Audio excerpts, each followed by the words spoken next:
I'm Ginger with Whiteraven Equestrian, and today we are going to be talking about food feelings in horses and how to give treats with horses that are a little more aggressive about taking food. This is Bravo here. When we first got him, he was very much food obsessed. He was a food obsessed horse. For a horse like Bravo, we need to be giving him food that is either harder to chew or takes longer to chew, or bigger handfuls of treats. In order to keep him happy, we feed either large handfuls of Timothy pellets, and it's just Timothy hay, or we will feed him bigger treats that are these giant alfalfa pellets. Now, if your horse gets a little too excited about alfalfa pellets, you can get Timothy hay cubes, which are also pretty good, and they take a lot longer to crunch. But I really like this quote by this equine blog that talks about how the act of chewing actually satisfies those starvation and those hunger pains that a lot of horses have. I mean, think about it like chewing gum, right? If you're chewing gum and occupying yourself, your brain goes, oh, I am being satisfied by this. So one of the things we like using to make sure that our horses are always eating is these small whole hay nets. One of the things about horses is that their bodies are basically built to constantly be intaking small amounts of food. So when you think about it, when we're giving them just grain or hay, large quantities of it in different periods of time, we're actually causing them issues where they will get more hungry, they'll get ulcers, they will have a starvation reaction to not having food available at all times.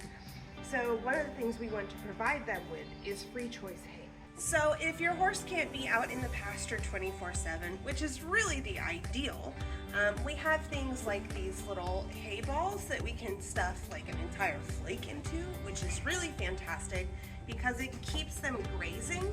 This is what you would call a grazing game. We also have these little tree balls, which you can see they have definitely played with it, where we will put Timothy pellets or alfalfa pellets in them, and they can just kind of wiggle them around and get pellets out of them.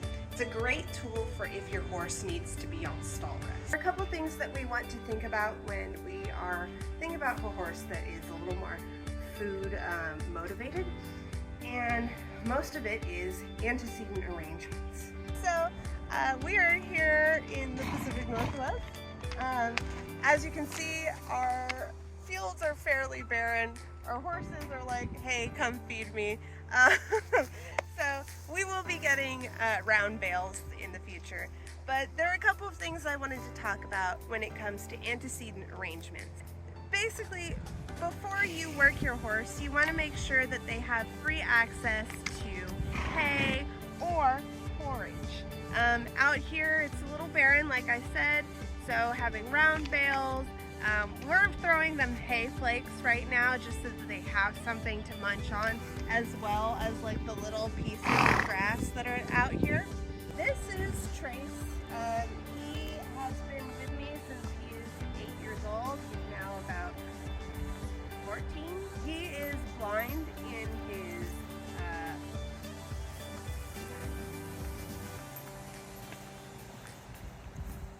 it's your right eye, isn't it? He's blind in his right eye. Sometimes I forget because I'm dyslexic. Go figure. And we often have to put lots of vocal cues and physical touch cues on him when we're doing positive reinforcement. So when you're working with horses, it's really important to find out what kind of food motivates them. For him, he is actually fairly food motivated, so I can use things like Timothy pellets with him in smaller quantities. He's not as food starved or food aggressive as a horse like Bravo might be, but he's also still motivated. So it's not like we have to use high value treats for him. When Trace is frustrated, he will get a little grabby with his mouth. And the way I mitigate it is by feeding him a certain way. He's like, I can smell the treats coming. I will feed him treats is I'll put the treat out and I will present it and I will move my hand up. And he's bumping into me because this is his blind side, just so you're aware. Just like that. And that way, when you're moving your hand up, they don't really have anything to like press down upon to like grab and snip out of your hand. And they have to kind of focus on, I'm gonna pick up the food that's falling off your hand and falling to the ground before it does fall to the ground.